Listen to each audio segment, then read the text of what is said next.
Good morning बच्चों, आपका एक बार फिर से स्वागत है। मैं गोविंद सिंह। आज हम बात करेंगे शिक्षा निदेशालय राष्ट्रीय राजधानी क्षेत्र दिल्ली द्वारा प्रकाशित वर्कशीट नंबर 15 दिनांक 20/11/2020 विषय विज्ञान कक्षा 7 के लिए। विद्यार्थी अपना नाम लिखेंगे, अपने कक्षा अध्यापक का नाम लिखेंगे। आज की हमारी वर्कशीट का शीर्षक है हमारे आसपास के प्राकृतिक सूचक। सबसे पहले हम बात करते हैं सूचक की। तो सूचक क्या है? कोई पदार्थ अम्लीय है अथवा क्षारकीय है, इसका परीक्षण करने के लिए विशेष प्रकार के पदार्थों का उपयोग किया जाता है। ये पदार्थ सूचक कहलाते हैं। लेकिन सूचक के परीक्षण कैसे करते हैं? एक अम्लीय या क्षारकीय पदार्थ युक्त घोल में रंग परिवर्तन के द्वारा हम इसका परीक्षण करते हैं। अब बात करते हैं हम प्राकृतिक सूचक की। प्राकृतिक रूप से पाए जाने वाले पदार्थ जो सूचक के रूप में उपयोग किए जाते हैं प्राकृतिक सूचक कहलाते हैं। उदाहरण के लिए जैसे हल्दी, लिटमस, गुड़हल की पंखुड़ियाँ इत्यादि। ये देखिए आपको यहाँ पे दिखाया गया, ये हल्दी है, कच्ची हल्दी। ये गुड़हल का फूल है, ये लाइकेन।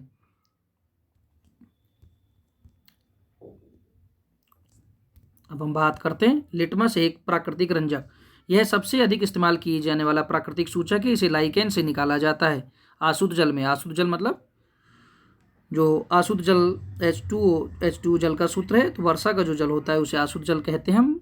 आशुद्ध जल में इसका रंग बैंगनी, इंग्लिश में जिसे पर्पल कहते हैं, पर्पल होता है। यह विलयन के रूप में अथवा कागज की पट्टियों के रूप में उपलब्ध होता है। इन पट्टियों को लिटमस पत्र कहते हैं। लिटमस पत्र दो प्रकार का होता है। आप लोगों ने लैब में देखेंगे, आप छठी क्लास के बच्चे धीरे धीरे जब जाएंगे साइंस लैब में, तो आप वहाँ पे देखेंगे केमिस्ट्री लैब में आपको मिलेगा लाल लिटमस पेपर और नीला लिटमस पेपर। तो लिटमस पत्र दो प्रकार का होता है, लाल लिटमस और नीला लिटमस। जब नीला लिटमस को अम्लीय विलयन में डाला जाता है तो ये लाल हो जाता है, और जब लाल लिटमस को क्षारकीय विलयन में डाला जाता है तो ये नीला हो जाता है।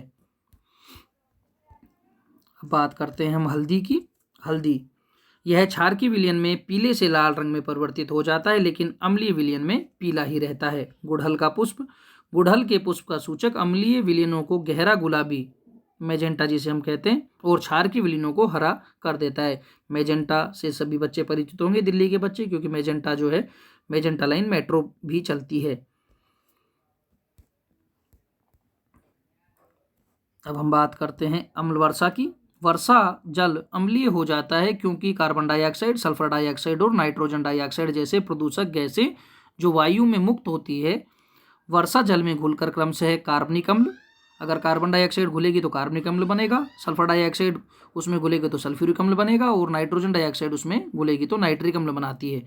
अम्ल वर्षा भवनों, ऐतिहासिक स्मारकों, पौधों और जंतुओं को क्षति या नुकसान पहुंचा सकती है। अब इस वर्कशीट के आधार पे कुछ प्रश्न दिए गए हैं, हम उन प्रश्नों को देखते हैं बच्चों।